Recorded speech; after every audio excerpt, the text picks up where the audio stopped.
નમસ્કાર, હું છું પ્રિયા અને તમે જોઈ રહ્યા છો જનતા કી જાણકારી ન્યૂઝ।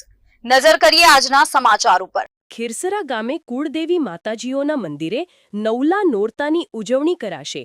રાજકોટના ખીરસરા રણમલજી ગામે અનેક નાના મોટા માતાજીના મંદિરોમાં નોરતાની શુભ શરૂઆત થઈ ગયેલ છે, જેમાં વાગડિયા પરિવારના કુળદેવી મોમાઈ માતાજીના મંદિરે, ગોસ્વામી પરિવારના ગાત્રાળ માતાજી તેમજ મહાકાળી માના મંદિરે જાડેજા પરિવારના કુળદેવી મોમાઈ માતાજી તેમજ આશાપુરા માતાજીના મંદિરે નવરાત્રી ઉજવણીની તૈયારીઓ પૂર્ણ।